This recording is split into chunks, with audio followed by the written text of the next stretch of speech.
একেবারে বিশ্লেষণাত্মক কোনো প্রোগ্রাম করছেন না, পর্যালোচনা করছেন না, সেটা যে আদ্যপান্ত পড়ে বুঝে সেই জায়গা থেকে যদি আপনারা বিশ্লেষণ করে এটা মতামত দ্রুত না দেন, তাহলে তো এটার একটা জটিলতার জায়গা তৈরি হওয়ার জায়গা আছে। যখন বাস্তবায়ন হয়ে যাবে তখন প্রতিবাদ করবেন, এটা তো হয় না।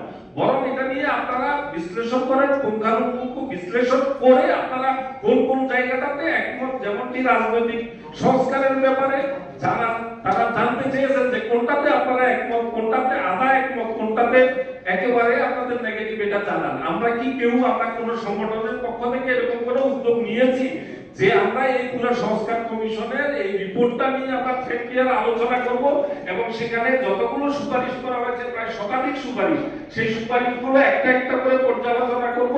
কোন কোন সুপারিশ গণমাধ্যম বান্ধব, কোন কোন সুপারিশ সাংবাদিকদের জন্য হুমকির সৃষ্টি করবে, সেটা সুনির্দিষ্টভাবে আমরা কোন সংগঠনের পক্ষ থেকে এই পর্যন্ত আজকে 1-1.5 মাসে আমরা কি এরকম কিছু তৈরি করে কোথাও দিতে পেরেছি?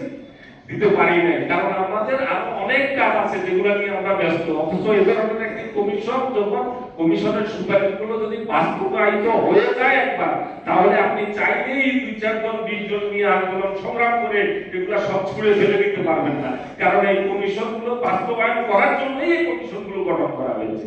তো আমরা কাজের কাজটা কতটা করছি, এটা আত্মসমালোচনার আমাদের জায়গা আছে।